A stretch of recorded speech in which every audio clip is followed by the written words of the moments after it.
ఇక్కడ ఇక్కడ నేను తెలంగాణ ప్రెసిడెంట్ గా మాట్లాడుతున్నాను. ఖచ్చితంగా ఆంధ్రలో ఎన్డీఏ గెలుస్తుంది, అదైతే చెప్పగలుగుతాం.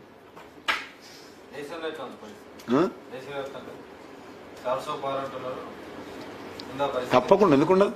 మీకు అనుమానం ఏమైనా ఉందా? ఏం పోలింగే కాలేదు కదా, ఏంటి అండలేదు.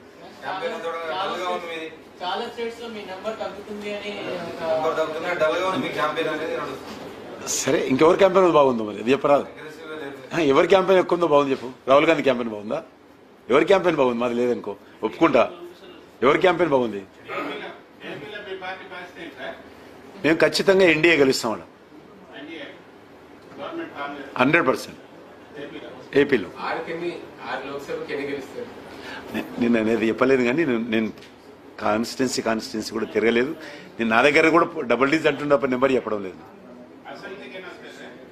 ఎక్కడ గవర్నమెంట్ ఫామ్ చేస్తామని చెప్పాం కదా, అంత మటుకు నేను చెప్పగలుగుతా.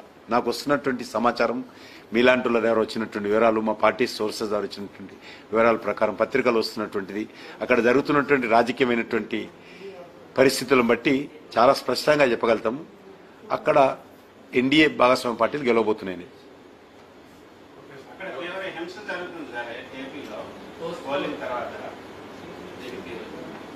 దాని మీద కఠినంగా వివరించాలి. ఈరోజు ఎలక్షన్ కమిషన్ కూడా స్పందించింది. ఎలక్షన్ కమిషన్ కూడా చీఫ్ సెక్రటరీని, డీజీపీని పిలిచినట్టు టీవీలో చూశాను నేను. ఖచ్చితంగా దాని మీద కఠినంగా వివరించాల్సిన అవసరం ఉంది. ఈరోజు సంతోషం ఏంటంటే తెలంగాణలో చాలా సంయమనంతో, చిన్న ఇన్సిడెంట్ లేకుండా, అక్కడక్కడ మజ్లిస్ పార్టీ కొంత చేసినప్పుడు కూడా చాలా సంయమనంతో ఒక ఆదర్శంగా ఎన్నికలు జరిగినాయి. దేశమంతా కూడా ఆ రకంగా జరిగింది, ఎక్సెప్ట్ ఆంధ్రప్రదేశ్.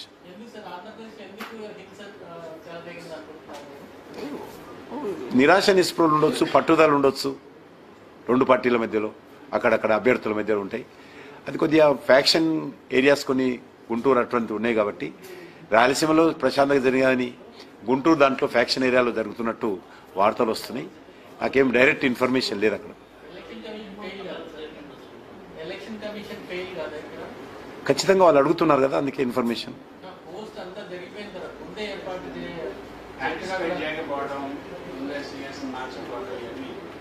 సిఎస్ తోటి మార్చడం అని కాదు ఉద్దేశము, బట్ ఆడ పోలీసులు, ల్యాండ్ ఆర్డరు, ఎక్స్పెక్టేషను, నిరాశ నిస్పృహలు, ప్రజలు వచ్చినటువంటి స్పందన కారణంగా అభ్యర్థులు నిరాశ నిస్పృహతో గొడవ చేసి ఉంటారని భావించవచ్చు. కాబట్టి మనం ఇమీడియట్గా నేను ఒక కంక్లూజన్ ఎలక్షన్ కమిషన్ ఫెయిల్యూర్ అని చెప్పడానికి ఉండదు. నాలాంటి వ్యక్తి వెళ్తున్నాను. ఒకటి,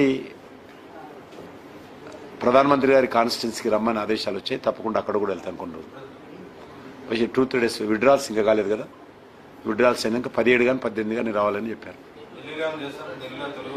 నాకేం చెప్పలేదు, నాకు అక్కడ ఇక్కడ వస్తా.